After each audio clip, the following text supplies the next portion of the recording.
what I see are interesting developments. I see the return of Thabo Mbeki into ANC political actions. He was sent to the Free State. He participates in meetings. You will remember that after he got out for about 10, 12 years, he never participated in any ANC actions. He actually, at one point, we thought he's now ignoring the ANC. Well, he has returned. He's now playing a role. Zuma used to attend all these NEC meetings. He doesn't anymore.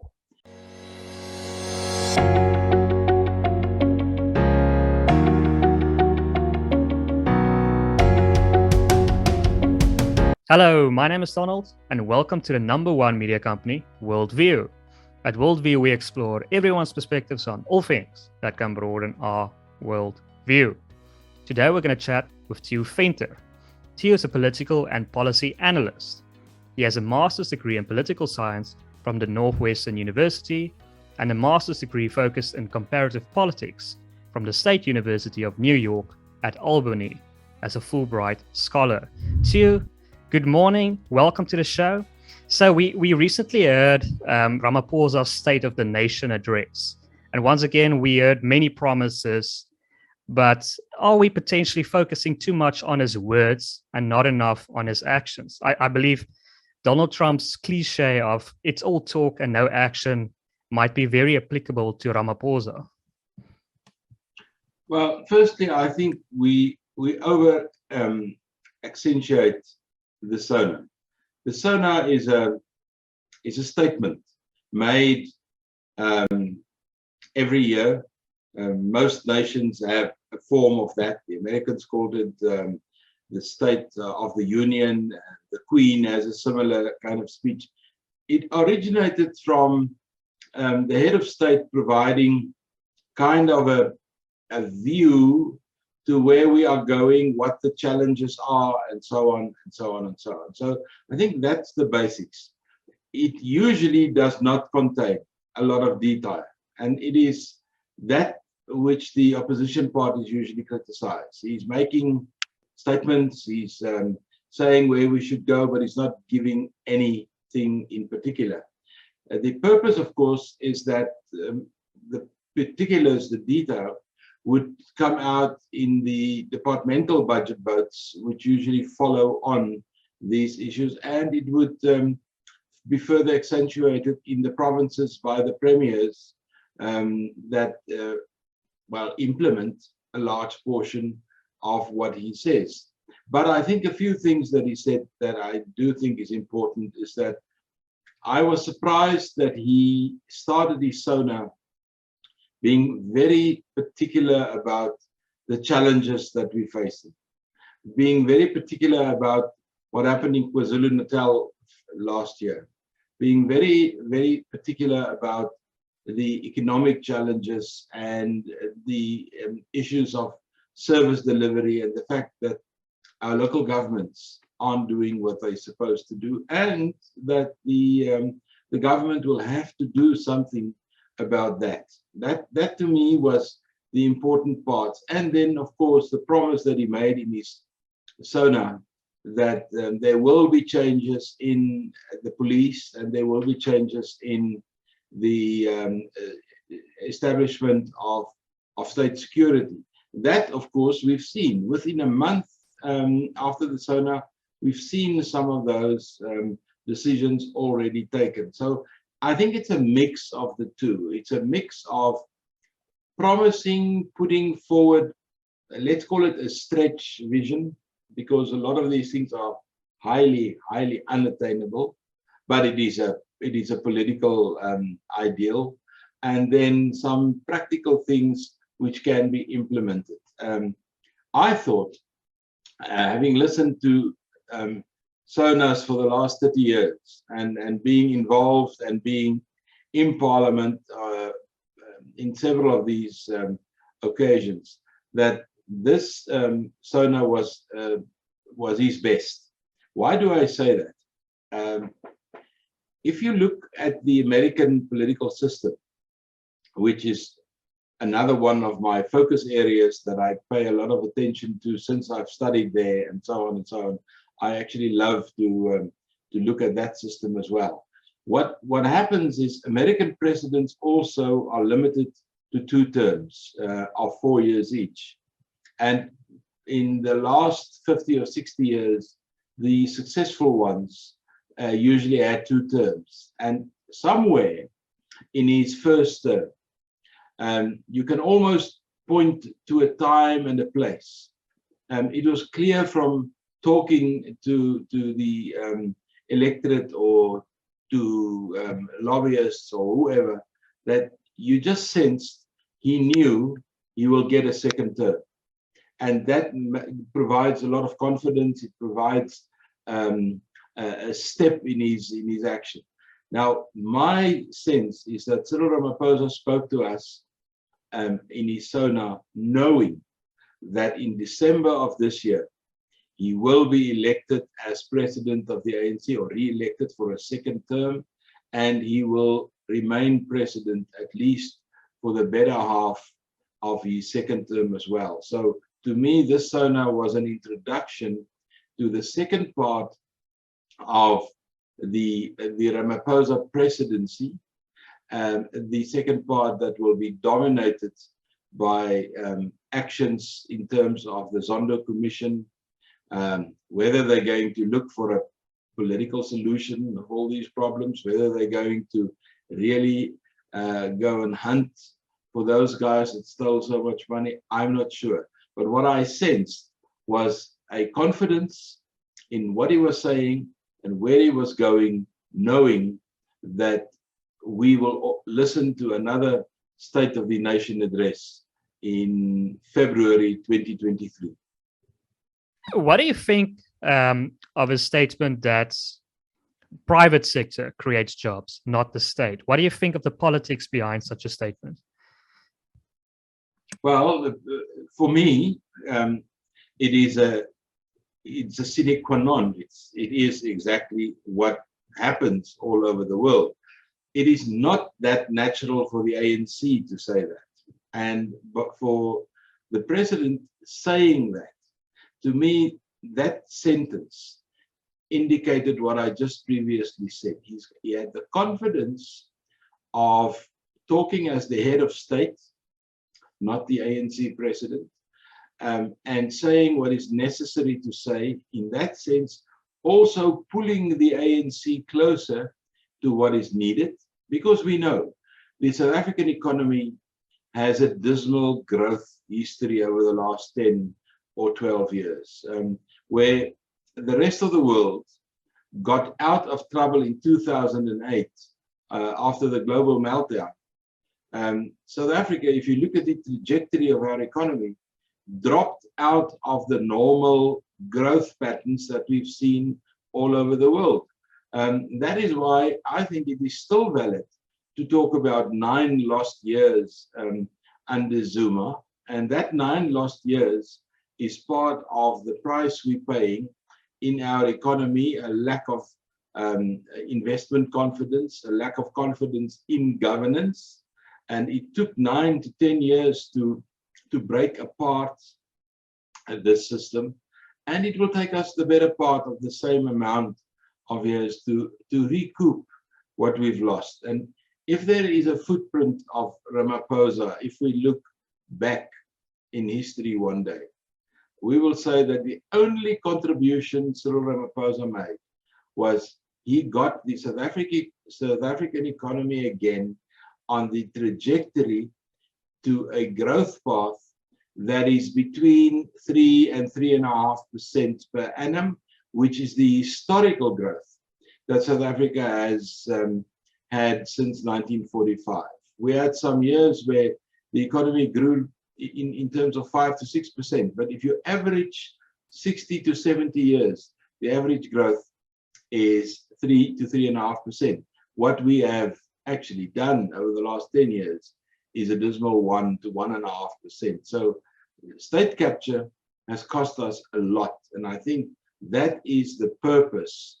If I have to signify the importance of Ramaphosa, it's not what's happening in the ANC at the moment, because I think he's flogging a dead horse on that side. The history is going to take a huge toll on the ANC as a liberation movement that was slow in adapting to changing circumstances. I mean, we are talking here in the midst of the Ukrainian war, what shall we call it, the Russian invasion or Putin's war. This thing still doesn't have a name, but South Africa had to take a decision.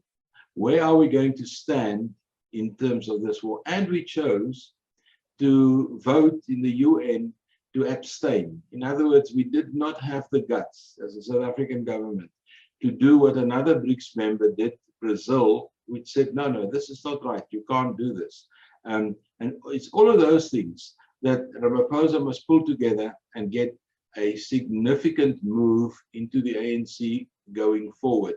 My view is, and I've jumped from the SONA to the ANC now, is that although the ANC's big mantra in South Africa is transformation, the sorry state of affairs is that as a political party and as a political organization, they haven't transformed. They haven't adapted to the changes that is needed 25 years, 27 years after liberation. And the history books are quite specific about this time period. They talk about a generational change after a period of political regime change, which we had in 1994. And what they're telling us is that it usually takes one generation. So a party like SWAPO in Namibia, or the ANC here, or we've seen it in Zambia as well, for about one generation, they have everything going their way because they have all the benefits and they usually inherit a system that works. And then in 25 years, what happens is the guys that brought them where the change happened are getting older, they're retiring, and they're dying.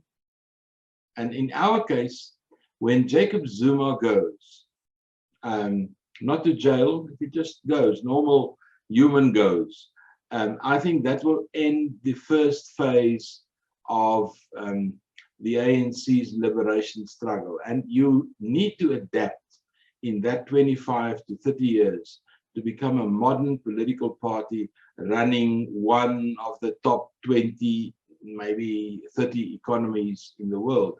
And that one sentence is where Ramaphosa took the ANC and he said, get closer to the real world. Interesting. Theo, sir, do you think it will be a slam dunk that Ramaphosa will be the president of the ANC by the end of the year? What do you think of a person like Lindiwe Sisulu's chances, or even the former Minister of Health? I can't remember his name. It's William Kiese. Yes. What do you think of it, the chances of those two?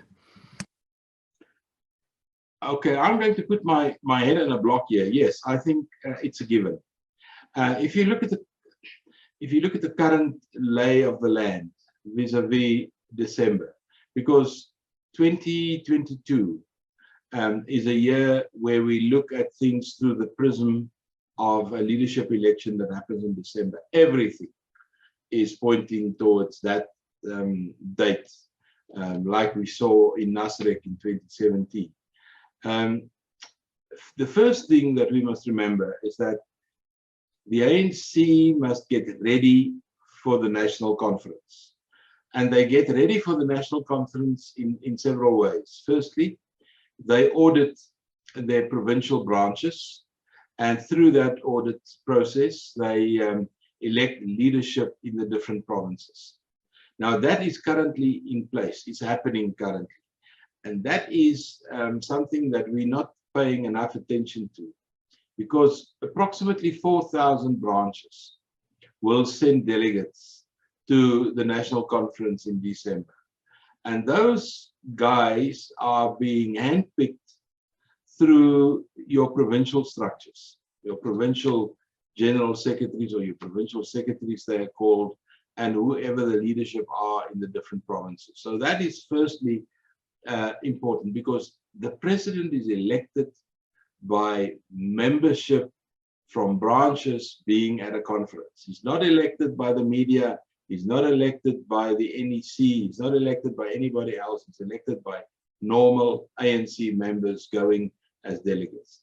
The second important thing to take into consideration is that the ANC will have a national policy conference in June, July. We're still waiting for the venue and the dates, where they have to prepare for the national conference. That is, they must decide which policies are they going to change, which policies are they going to implement, and those kind of things. And then again, we will hear the debates about radical economic transformation. We'll hear the debates about the Reserve Bank, and we'll hear debates about many things. That is a very important issue. And usually the policies that gets adopted is already telling you who is in control of that conference, because it's very much the same people that goes to the policy conference that will go to the national conference. And a week or two ago, Zondo requested some latitude for providing his last reports, and that also gave the president another 2 months delay before he has to present his interpretation and what he's going to do. So that will only happen after the ANC's policy conference. We thought at first it will happen before. That will have definitely an impact on who gets elected, but now it will happen afterwards. And then everything gets ready for the conference in December.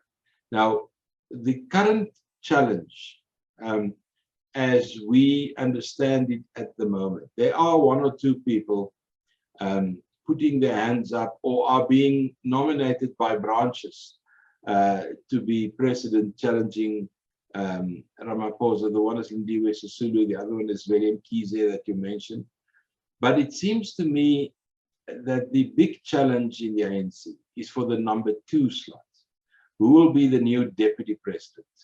We know that Didi Mabuza wants to get out. He already requested to be relieved of his position and that he would like to be full-time placed in the Thule House. That was not acceded to by the president. We know that Jessie Duarte is not very healthy. She wants out. We know that Ace Magashule has sidestepped, and he's still stepping while he's sidestepping.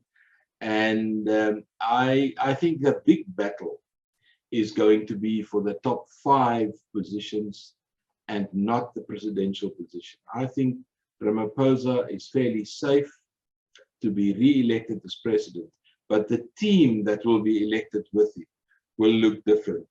I think people like Senzun Tsunu will have a role in the top 6, the new top 6. I think Paul Mashatile will have a role. I think there will be a younger blood coming through, because the ANC must now think, and the ANC does, they must think in terms of the next 8 to 10 years when they go into that leadership election. Who's going to be the leadership that they're preparing to take over when Ramaphosa goes, let's say by 28, 29, if he doesn't go earlier, but at least then. 5 years ago, it was a clear-cut thinking in the ANC that will be Malusi Gigaba. But we now know that women, Zondo, money, Guptas, all of those things ended his political career. We now know that Fikile Mbalula, that was also regarded as somebody with capacity to move up, he's not going to be there. So we are now exactly in that phase where the leadership is taking stock about who is electable. And one of the things that is now putting a hurdle in its way is, what do they do with people that are nominated in the Zondo report, like with Gwede Mantashe, the yesterday report on Bosasa, is it clear that Gwede is in some way involved, but is it going to hurt him? Is he going to provide explanations for the benefits he got?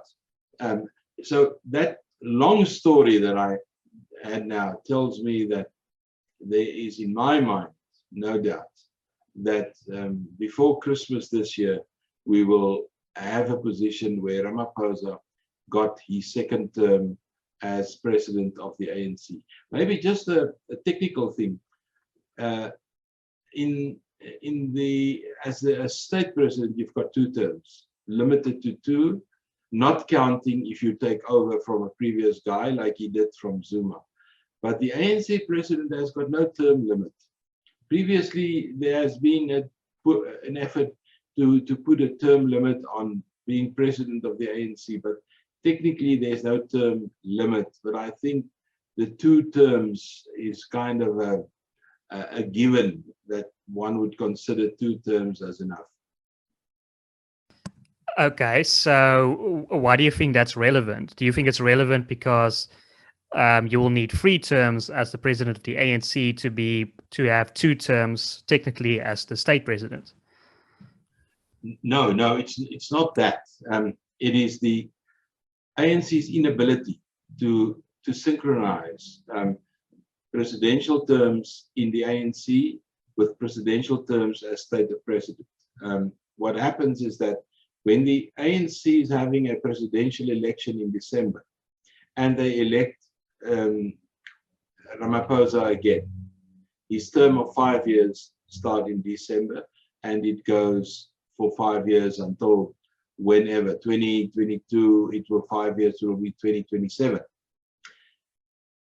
But as the president of the country, his term as president only ends in 2024 when we have a national election, and it starts again after the election for 5 years, taking him to 2029. So you can see there's a 18 months to a 2-year period where there's no synchronization between the 2 presidents. And we have seen that 2 years as a crucial political dynamic in 2 presidencies so far. We saw how Thabo Mbeki was kicked out of the union buildings because he wasn't the president of the ANC anymore, but he was still state president.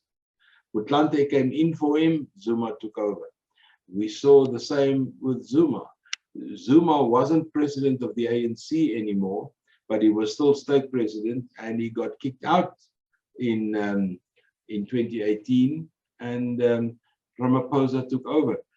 I am worried that a similar design will be the case of Ramaphosa towards the end of his second term, which is 2026, 2027. If he's wise and smart, and I think he is, he will probably retire before that happens to him. Ah, that's a very interesting point. But Theo, so do you think the young blood, the best person to be for the deputy president of the ANC would be a person like Ronald Lamola? I think Ronald Lamola is a young, up-and-coming, dynamic leader in the ANC. Of course, he's the same age as Julius Malema, and they were competing for positions at one point. But the ANC, in terms of age, is a very conservative organization. They don't like to get people in responsible positions under the age of 50. Actually, they like, if you look at the history, they prefer somebody being 60 and older. And that is a very traditional way of looking at things. So I would say that as deputy, we should look around for women. Thandi Modise can be a very worthwhile candidate. Our previous deputy president can also be considered, but I think Lamola may end up in the top 6, but I don't think he's ready for that position yet, not in terms of how the ANC think about leadership. And remember what I said, the election of leaders of the top 6. And this is also something that's very important, especially if you look at the relationship between Ramaphosa and Ismagashule. Ramaphosa never elected Ismagashule to be Secretary General.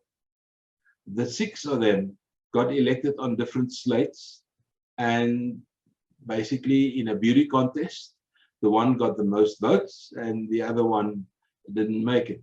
So your top 6 is usually not people that went into the election together. They sometimes competing for positions, and then once the election is over, they must make it work. And this time around, over the last 4 or 5 years, it wasn't a very interesting working together. We had a top 6 that was divided into 3 groups. We had Gwede Mantashe and the president working closely together. At one point, we had Ace and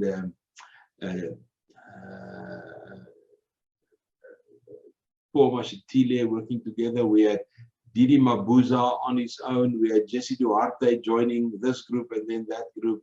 So in the end, the top 6 should be a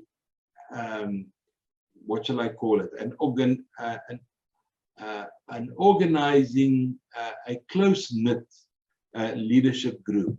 But since they're representing different interests in the ANC, that is not always happening. And as you know, the top 6 meet, and usually the most important meeting is not the NEC, but the National Working Committee, which is the top 6 expanded with another 8 or 9 people. That is the meeting that on a day-to-day basis is running the ANC. And in that sense, I think the president is bringing in another lady, which I think is going to go somewhere. Gwen Ramakgopa. She used to be, I think, the mayor of Tshwane. She used to be a deputy minister of health, I think.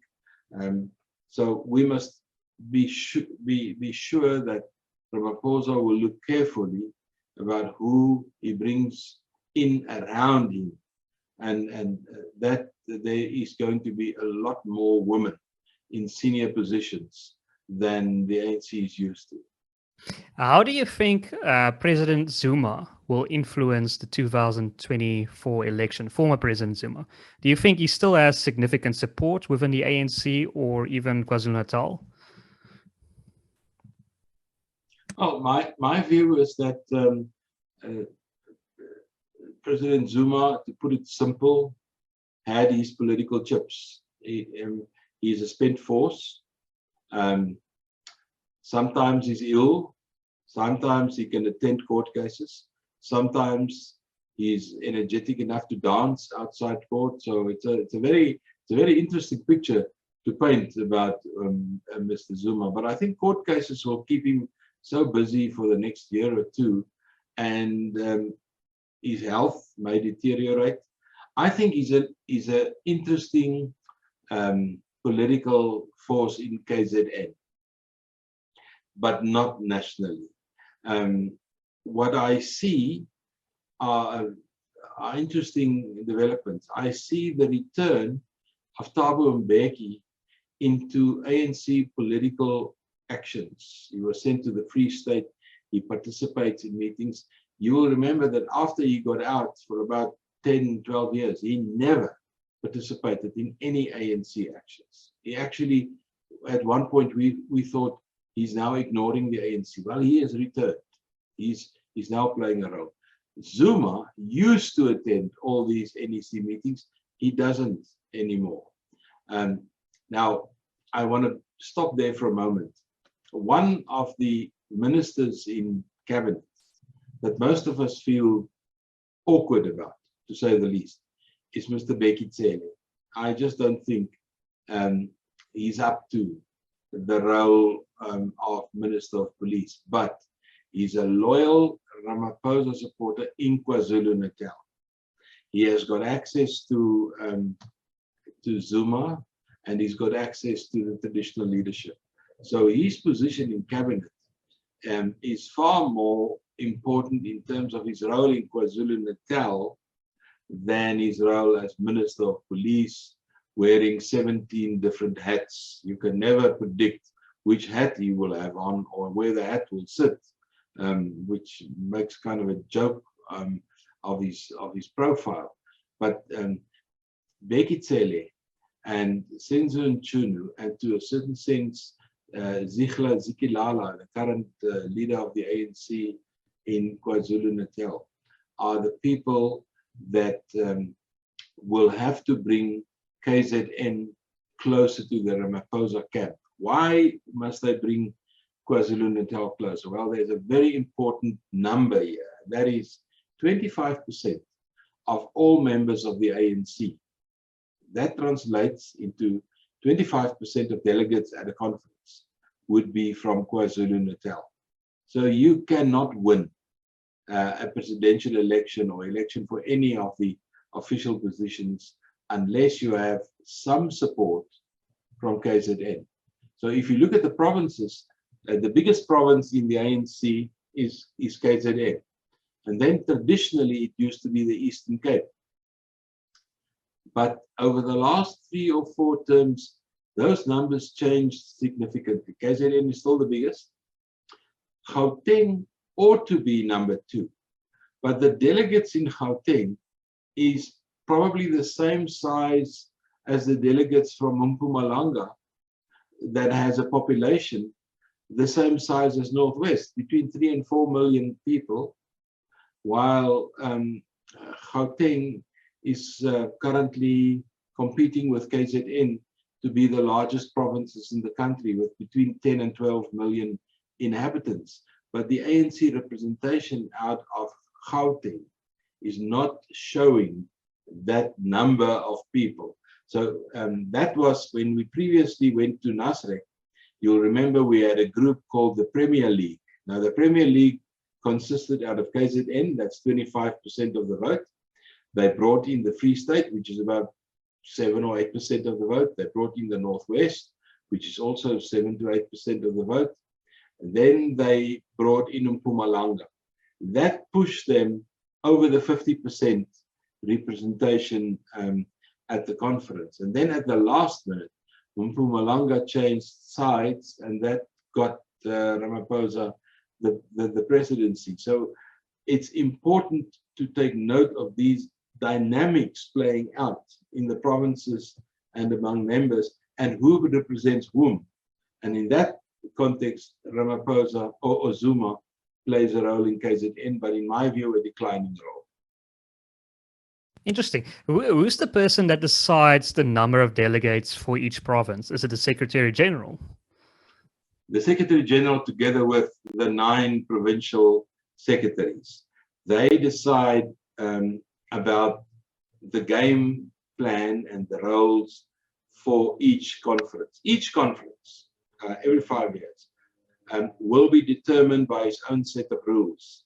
And maybe I can just make a footnote here, because it was mentioned in the Zondo Report 3, which we saw a day or 2 ago.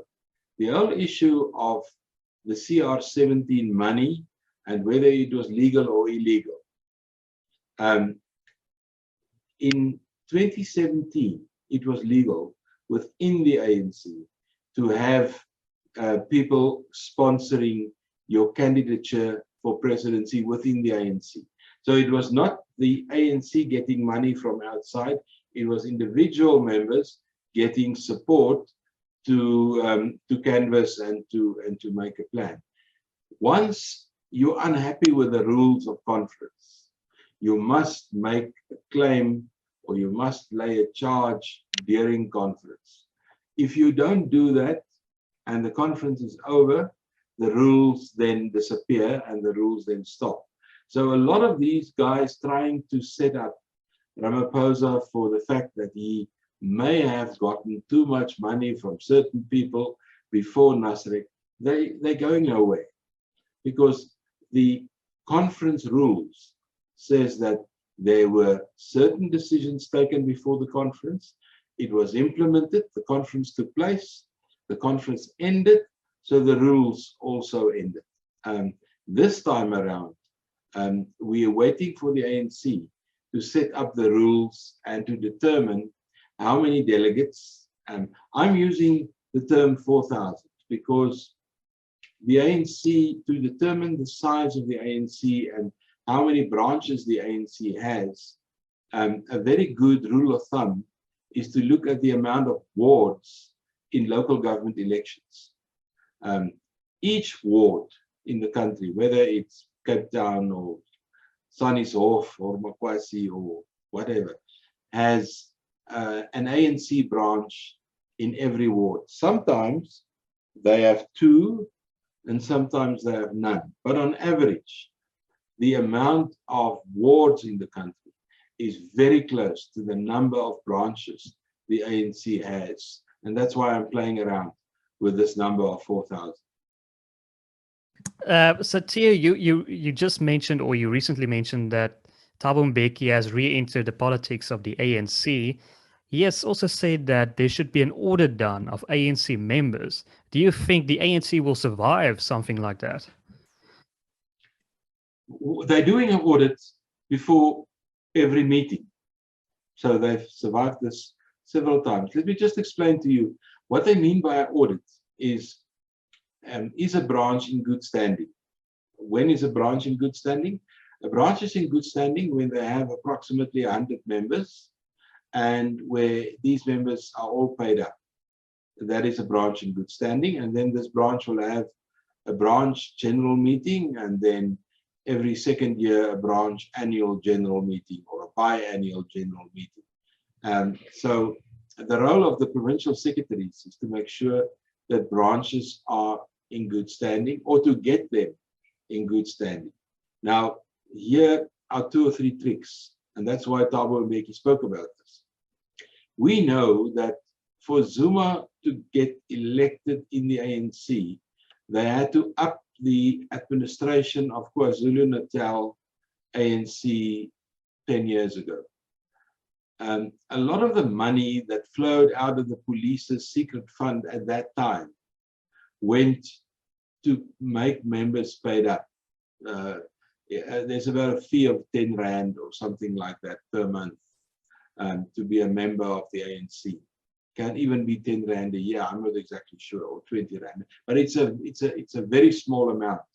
Usually, what happens in the ANC, in Afrikaans, we've got a word that churches use when they have these big funding things. They call it a bazaar. It's a word that we got from Arabic, which is still used in the Middle East.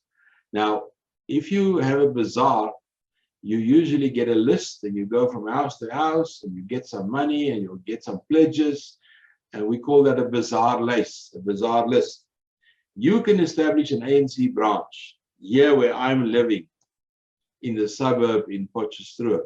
I can go with a bazaar list with 100 names on. I can walk, I can get 100 signatures, and I can start an ANC branch. That is how simple it is. So we think that prior to Nasrek, this bazaar list ANC branches rose like mushroom clouds in Mpumalanga, in Northwest, and in the Free State. I looked at the numbers, and I'm telling you, the amount of branches and the amount of delegates was not at all in sync with the numbers in those provinces. If you have a province like Northwest with approximately 3 million people that has more branches than Gauteng, then a red flag must go up. And I think that is where Thabo Mbeki is going. Let's get branches with a tradition that is working, and let's weed out these composite synthetic branches that people establish just to get nominations on levels such as national conferences. Yeah, so Theo, it seems like in South Africa, we are constantly looking for what I like to call Nelson Mandela 2.0, the new leader that will rectify everything. But it seems we struggle to get that person. But are we not incorrectly, we're blaming the persons and not the system? the system is very centralized, it's very bureaucratic, and it often produces, it's responsible for these corrupt leaders. So shouldn't we be looking to change the system instead of constantly looking for the right person? Yeah, it is true that we live sometimes looking backward in the rearview mirror about the 5 years of Mandela, but we must remember those were very special years of transition. We were all basically finding our feet, actually shocked by our own efforts to get this system going.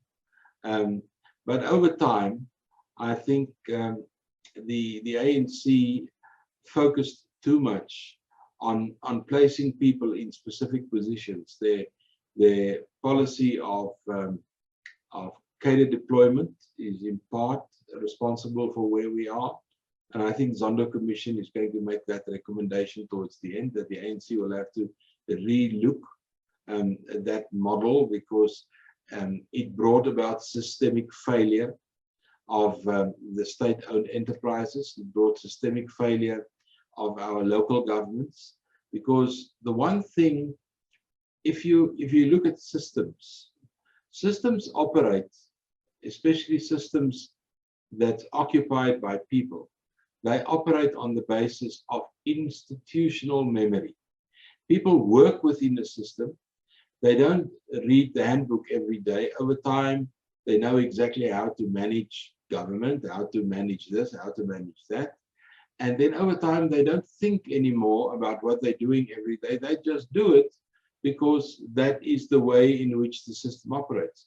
If you bring in new role players without institutional memory, and at the same time, you lose the institutional memory due to poor policy decisions, then you're sitting where South Africa is sitting at the moment.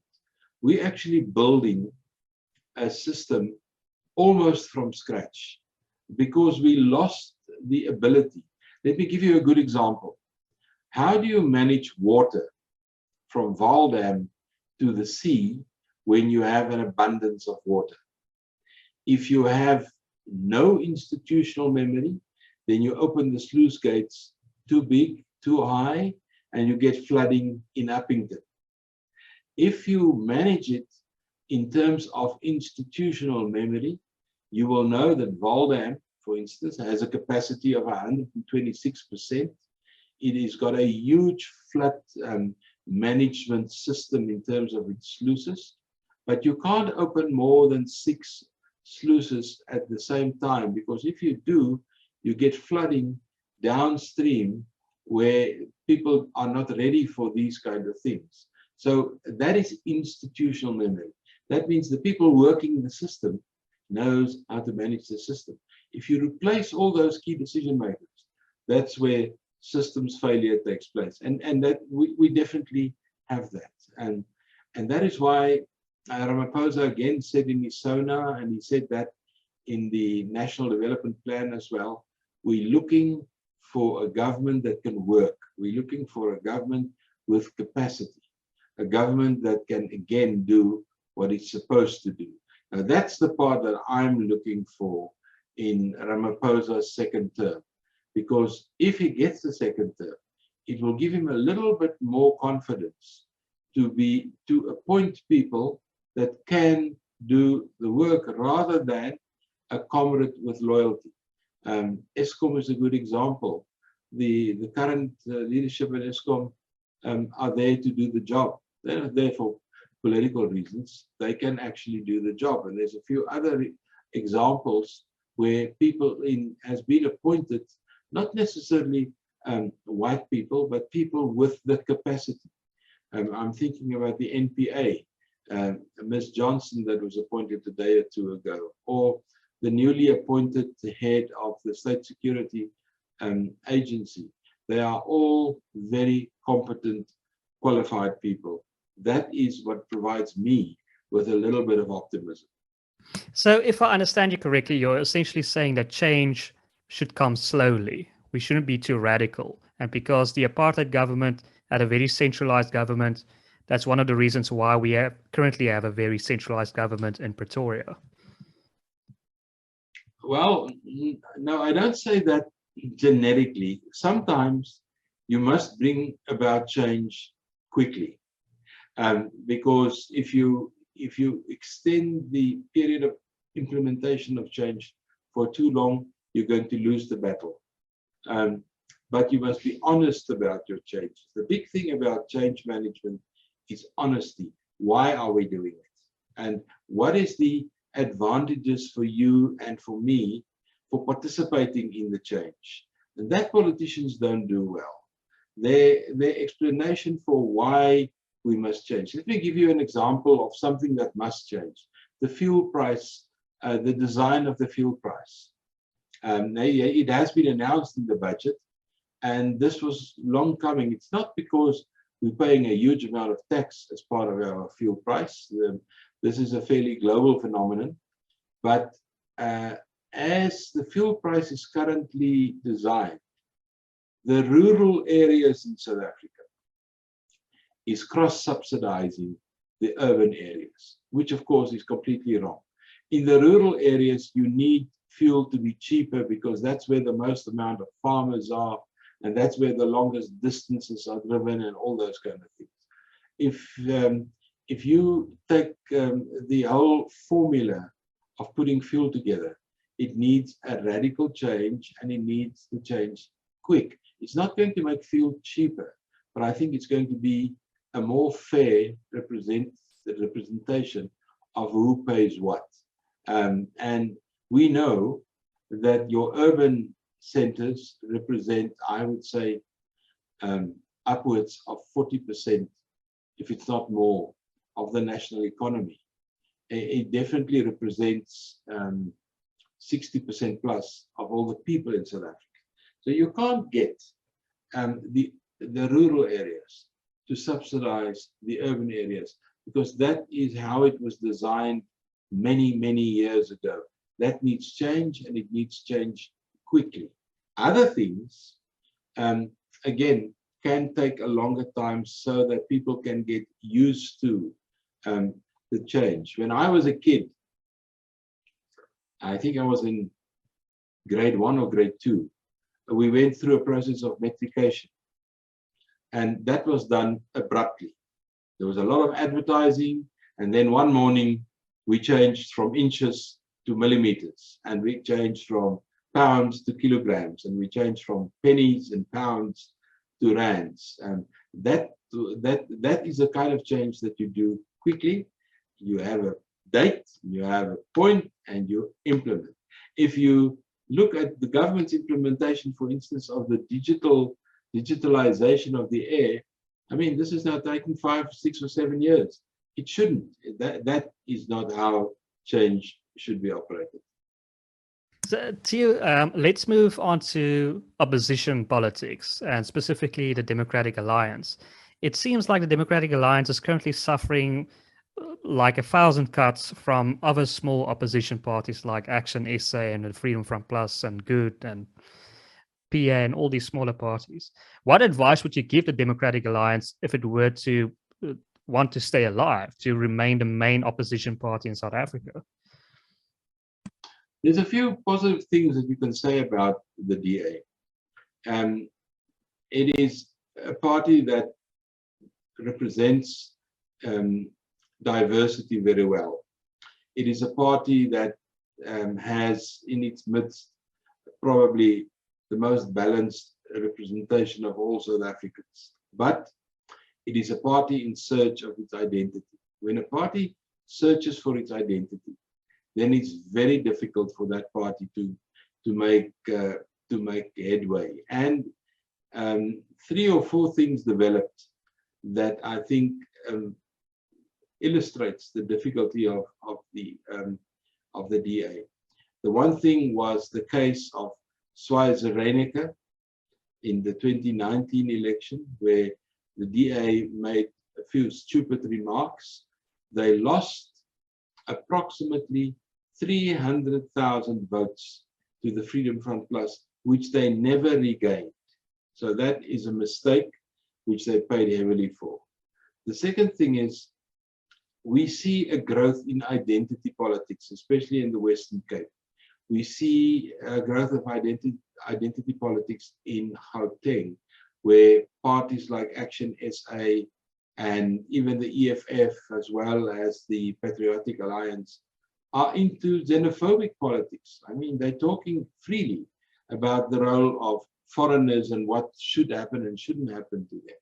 So the DA is not playing in that league, and Good, the emergence of Good and the PA and a few other organizations in West Cape are telling you that the colored vote is also looking for a new home. It used to be the DA, it's not the DA anymore. I think the DA is not making the grade in terms of the requirements of identity politics, because the colored vote also experiences elements of systems failure in terms of their appointability and this and that and other in politics.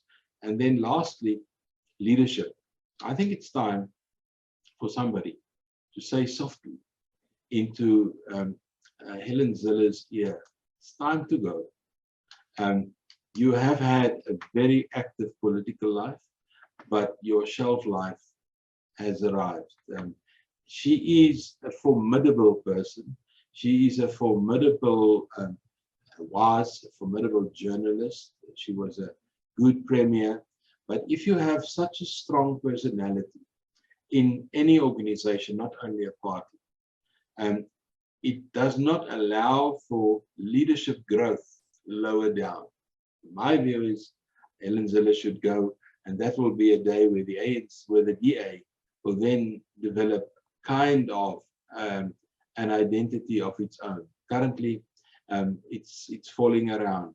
My long-term view of the DA is that the DA is going to be caught up in the battle of the ANC moving a little to the middle in terms of this statement that we spoke about earlier on, which tells me that economically speaking, the ANC is looking closer to the issue of a mixed economy rather than socialism, like a lot of the guys are criticizing them.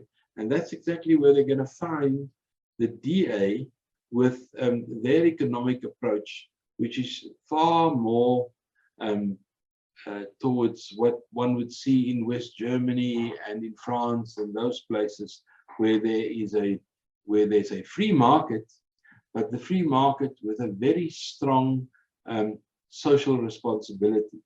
And if you get caught in the middle, something must give. And I think that's where the DA finds itself historically. On the point of Helen Zille, I know she would reply and say that internal polling shows that she is very popular in South Africa. She recently stated it in an interview, and that it was the DA that elected her as the chairman of, I believe it's the Federal Council, or the second highest position in the Democratic Alliance. So why should she leave? No, all of those things are valid, and I can hear her saying all of those things, and she can add a few other things as well. I'm saying I take a helicopter view. I look at the DA from outside in. I'm not looking from inside out. That's her view. And when I look from outside in, I see certain people that is not going to help the DA to grow into an organization with a very specific own identity. She's one of the stumbling blocks. So one of the issues the Democratic Alliance is currently struggling with is this entire thing about Cape independence that's growing in the Western Cape. And it's sort of coupled with a lot of calls for federalism or even like independence in KwaZulu-Natal. So how do you think these issues will play out in elections like 2024? Well, it's interesting talk, and I mentioned it previously when I said identity politics, where people are saying let's take the Cape and go. I don't think it is possible, and I don't think it's realistic politics to break away, whether it's KZN or whether it's the Western Cape or whatever. But I think politicians should listen carefully to those voices and see what it can do to accommodate those views. In the Western Cape, it's far easier because the Western Cape has got its own constitution. And its constitution was ratified by the Constitutional Court.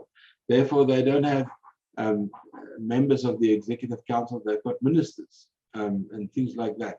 And I think one should listen carefully to what is being said. That's not the only place where people are asking, can we not go on our own? And that is usually a political statement.